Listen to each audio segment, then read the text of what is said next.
Hi, teammates. We're going to read a passage today. The cover sheet on Illuminate is just a reminder of what an inference is. So you can go ahead and scroll past it if you already feel really strong about what an inference is. If you want to review, there are a couple of things that I think could be helpful. An inference is what I've read plus what you know. It also is when you draw a conclusion using facts and details from the text. Let's get started by reading Making a Mystery Mysterious by Eve Turow. Hi, my name is Eve Turow. I am 11 years old.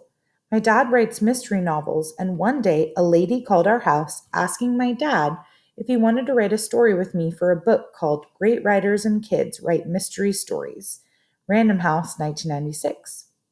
I got so excited. I couldn't believe I was going to write a story that would be published. Paragraph 2. We wrote a half mystery, half magical story. I had already been writing a story at my grandmother's house, so we used that story to start out. It was hard combining my dad's type of writing and mine. We agreed and disagreed on many things. My dad writes in lawyer's type of writing, and I write in kid's type of writing. Paragraph 3. For a good mystery story, you have to have something unusual happen.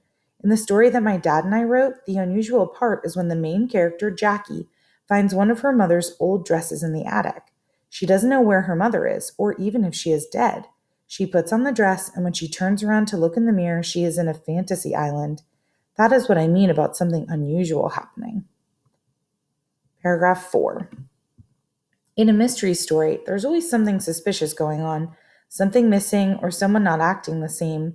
To show something mysterious in your story, you can make a character's attitude suddenly change, you can have something disappear, or you can have a body suddenly appear in a closed room. Paragraph 5.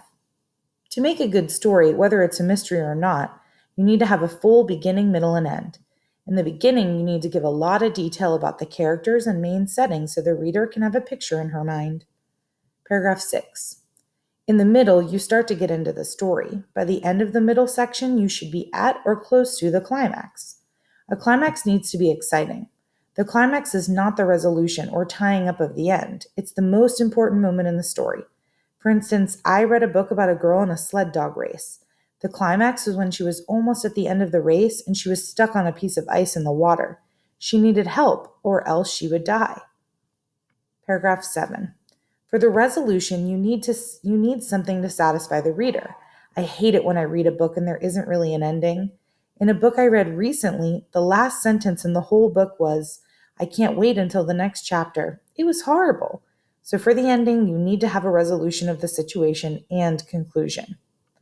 Last but not least, you need many ideas about what should happen in the story. Some ideas you keep and some you don't. Take names of friends or interesting people you've met and write them down. You can even write their personalities down. Keep a journal or diary and write in it at least every week.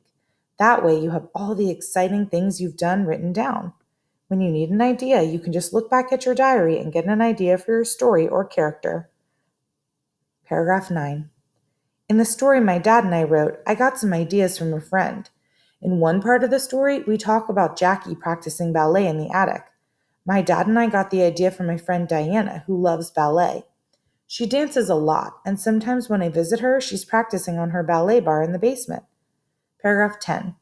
I hope you will collect many ideas and names for stories and read lots of stories so that when you want to write, you will be ready.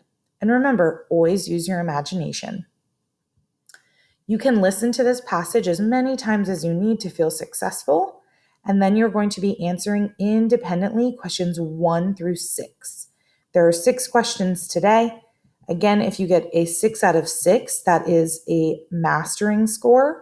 A 5 out of 6 is meeting, and a 3 or a 4 out of 6 is approaching. All of those will win you points towards our Star Olympics. When you are done answering all of these questions and you've reviewed it, you can go ahead and hit Finish Test. And then you're going to come back to Mrs. Fritz's main call and write Finished in the chat to get your final score. Good luck.